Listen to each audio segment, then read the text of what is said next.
एक समय की बात है। एक नगर में कायस्थ, ब्राह्मण और वैश्य जाति के 3 लड़कों में परस्पर गहरी मित्रता थी। उन तीनों का विवाह हो गया था। ब्राह्मण और कायस्थ के लड़कों का गोना भी हो गया था, परंतु वैश्य के लड़के का गोना नहीं हुआ था। एक दिन कायस्थ के लड़के ने कहा, हे मित्र, तुम मुकलावा करके अपनी स्त्री को घर क्यों नहीं लाते हो? स्त्री के बिना घर कैसा बुरा लगता है। यह बात वैश्य के लड़के को जच गई। वह कहने लगा कि मैं अभी जाकर मुकलावा लेकर आता हूँ। ब्राह्मण के लड़के ने कहा, अभी मत जाओ, क्योंकि शुक्र अस्त हो रहा है। जब उदय हो जाए तब जाकर ले आना। परंतु वैश्य के लड़के को ऐसी जिद हो गई कि किसी प्रकार से भी वह नहीं माना। जब उसके घर वालों ने सुना तो उन्होंने भी उसे बहुत समझाया, परंतु वह किसी भी प्रकार से नहीं माना और अपने ससुराल चला गया। उसको आया हुआ देखकर ससुराल वाले भी चकरा गए।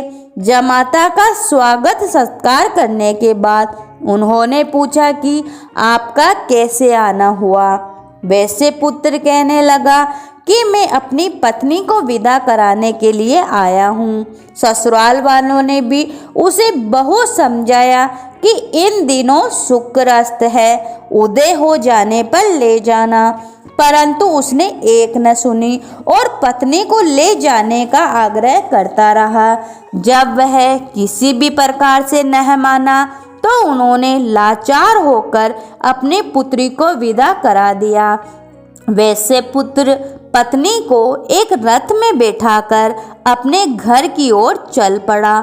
थोड़ी दूर जाने के बाद मार्ग में उसके रथ का पहिया टूटकर गिर गया और बैल का पूरा पैर टूट गया। उसकी पत्नी पड़ी और घायल हो गई। जब आगे चले तो रास्ते में डाकू मिले। उसके पास जो धन, वस्त्र और आभूषण थे वे सब उनसे छीन लिए। इस प्रकार अनेक कष्टों का सामना कर जब पति पत्नी अपने घर पहुँचे तो आते ही वैश्य के लड़के को सर्प ने काट लिया। वह मूर्छित होकर गिर पड़ा। तब उसकी स्त्री अत्यंत विलाप कर रोने लगी। वैश्य ने अपने पुत्र को वैद्यों को दिखाया तो वैद्य कहने लगे, यह 3 दिन में मृत्यु को प्राप्त हो जाएगा।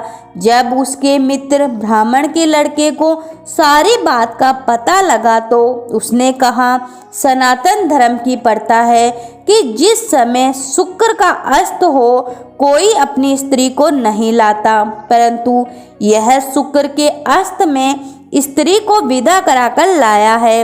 इस कारण सारे विघ्न उपस्थित हुए हैं। यदि यह दोनों ससुराल वापस चले जाए और शुक्र के उदय होने पर पुनः आवे तो निश्चय ही विघ्न टल सकता है। सेठ ने अपने पुत्र और उसकी पत्नी को शीघ्र ही उसके ससुराल वापस पहुंचा दिया। वहां पहुंचते ही वैश्य पुत्र की मूर्छा दूर हो गई और साधारण उपचार से ही सर्प का जहर से मुक्त हो गया। अपने दामाद को स्वस्थ देखकर ससुराल वाले अति प्रसन्न हुए। वैश्य पुत्र अपने ससुराल में ही स्वास्थ्य लाभ करता रहा और जब शुक्र का उदय हुआ तब हर्षपूर्वक उसकी ससुराल वालों ने उसको अपनी पुत्री सहित विदा किया। इसके पश्चात पति पत्नी दोनों घर आकर आनंद से रहने लगे।